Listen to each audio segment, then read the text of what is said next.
Alright guys, welcome back to the channel, welcome back to another video. West Brom versus Chelsea, Saturday 5:30 kickoff. Now, we couldn't have got an harder game, we couldn't have had a harder start to the season.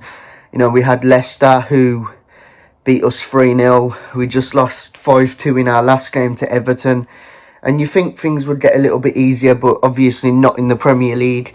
We come up against Chelsea next, which is going to be an unbelievably hard game, especially with the way we've been defending recently. They managed to get a 2-0 loss to Liverpool, which I don't think they'll be too disheartened about because, you know, Liverpool, former champions, they were absolutely brilliant last season and, you know, they were brilliant against Chelsea, and it was always going to be hard for Chelsea to beat Liverpool, in my opinion. But we move on. Chelsea in the league, we just lost 5-4 on penalties to Brentford, which was a bit of a blow. I did really want us to have a cup run, but that being said, I'm glad that we can knuckle down now and focus on the league. There's still the FA Cup to play for, but I think the ultimate goal for West Brom and Slaven Bilic is obviously staying in the Premier League, which is going to be an unbelievable hard task with the squad what we've got. Still no signs of us signing a striker at the minute. I've heard stuff about Niang, who used to play for Watford, who's currently at Rennes. But other than that, there hasn't really been that much said on strikers or anything like that, which is a bit disappointing because I thought we'd have at least one in by now, and we haven't. Obviously, key players for West Brom who Chelsea should look out for.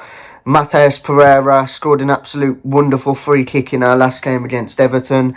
And Grady Diangana, who again scored a brilliant goal, record signing for West Brom. And those two players can cause anyone problems on if they're in a good mood and, you know, they're playing well. But that being said, this is a lot tougher test, in my opinion, than Everton and Leicester. Chelsea, big money spenders in this window. Signings of Kai Havertz for like 100 million, which was absolutely, you know, crazy. They've signed Tino Werner, who is a fantastic striker in the Bundesliga. They've signed Thiago Silva, who is an absolutely brilliant defender. There's talk of them signing the goalkeeper from Rennes called Mendy, and I've heard that Petr Cech is obviously had a lot to do with that deal because of his connections with the clubs. But I do believe that Chelsea did need a new keeper. I think the keeper they've got at the minute is a bit dodgy in goal, and if he does start, that's one positive for West Brom. He does make a lot of mistakes, but that being said, even more signings. Ben Chilwell from Leicester, a left back who's absolutely brilliant. You know, they've got the likes of Tammy Abraham up front, Olivier Giroud, who again is a fantastic striker. But for me, this is going to be really tough. I think the midfield will struggle in this game with the likes of N'Golo Kante for them. I think Kante is a wonderful player. He's absolutely brilliant. He's absolutely everywhere. And, you know, there's a couple of negatives for us. One being that I thought that Conor Gallagher actually played really well against Brentford. I think he had his moments. Nearly scored a couple of times, and I thought he did really well. He took his penalty really well. The little Panenka, what he did against Brentford. And it's a shame that he can't play against his parent club and that, you know, he's not going to be in the squad at all because, if you remember, loanees are not allowed to play against the parent clubs, which is understandable, to be completely honest with you. But that being said, you know, there was a few positives we could have took out of Everton. One being that Matheus Pereira and Diangana played brilliantly, and, you know, they're doing it in the Premier League. I know it's only one game, I know it's a long season, but, you know, it is a positive that they've played so well in the first match in the second match in the Premier League. I thought in the first match they got snuffed out a little bit, but then in the second match, I think Everton, you know, they're a good side, but Jordan Pickford for me is a really, really dodgy keeper. I'm not too sure how he's England's number one, if I'm being completely honest with you. But like I say, I am a bit disappointed that we haven't managed to get a striker in. I was hoping for, you know, Karlan Grant to be in by now, but he isn't. You know, talks are still ongoing for him. And, you know, it's a bit frustrating, to be honest with you guys. Like, every other club has a clinical goal scorer apart from us. You know, I know Robson Kanu scored twice in the last game, but it was 2 penalties. and you could argue that he still needed to score them, but I don't think that Kanu will cut it in the Premier League. I don't think Charlie Austin will cut it in the Premier League, and I certainly don't think Kenneth Zaha will make it in the Premier League whatsoever. I still believe that he could be on the move. And like I say, this is going to be a really, really tough test for us. There's quality all over the pitch from Chelsea. They're an absolutely brilliant side, managed by Frank Lampard, former England international, absolute legend at Chelsea. You know, he's just brought through a lot of young players as well, like the likes of Mason Mount, who was on loan to Derby. He seems to be getting regular first team football. You know, they've got every player. I can't name one player what's poor, to be completely honest with you. Every single one of their players is thriving with absolute quality. I think the one advantage for us is obviously Branislav Ivanovic returning to his former club.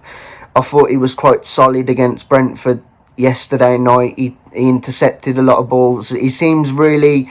He kind of reminds me when we had Gareth Barry, and, you know, he's not the quickest of players, but he's that clever on the ball and off the ball that is a step ahead of all the players on the pitch. But I'm expecting a long afternoon for us, to be completely honest with you. I'm not expecting anything from this game.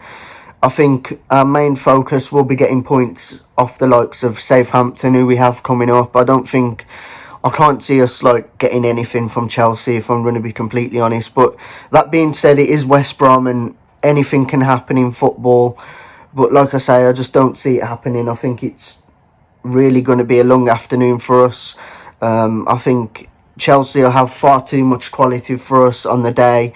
And it's a bit sad really, because I was hoping that we would have signed a striker, like I've said, but we haven't. We seem to be taking our time with that, and it is frustrating, guys. I know what you guys feel. You just want a striker in by now, and I'm sure the club does.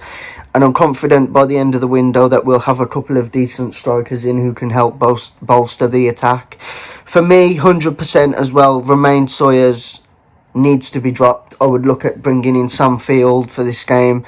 You know, a player who's really good at, you know, dispossessing the opponent. You know, Romain Sawyers has just been far too lacklustre for this game, in the last two games, sorry. And there is a positive, obviously. Mike Dean did send off Slaven Bilic the other day, against Everton. And usually the managers would get a touchline ban, which is really frustrating. But good news for us, Slaven Bilic hasn't got a touchline ban. He's been fined by the FA though for some charge. I can't remember what the charge was, but for me that was a bit pathetic by Mike Dean. I think Mike Dean is an absolute, you know, I'm not going to say it on camera because it's a bit offensive, but he's just one of those people who seem really arrogant. Watching back, you know, the highlights of Bilic going up to him, I don't think Bilic done a fat lot wrong. He just went up to him and told him to explain the red card. And then obviously Mike Dean being Mike Dean, he loves the game to be based around him. He just loves it. He absolutely loves it. You can tell he loves it. You know, he's so arrogant. One of the most arrogant people in football, in my opinion. Do not like the man. Hopefully we haven't got him against Chelsea because I just cannot stand him. But like I say, going to be a tough game on Saturday. My score prediction for the game is going to be 4-0 Chelsea. I'm sorry that it's such a high score line. I really am sorry. I'm sorry it's a bit negative, but I can see it being a 4-0. I'm going to go with Werner to get 2, Tammy Abraham to come off the bench and get 1, and I'm going to say Thiago Silva from a set piece. I just cannot see us keeping a clean sheet in this game, and I cannot see us scoring a goal in this game. I think it's going to be a frustratingly tough afternoon, but we'll see what happens, guys. Don't forget to comment your score predictions down below. Don't forget to like and comment on the video as well, and subscribe if you are new, and we'll see you in the next video.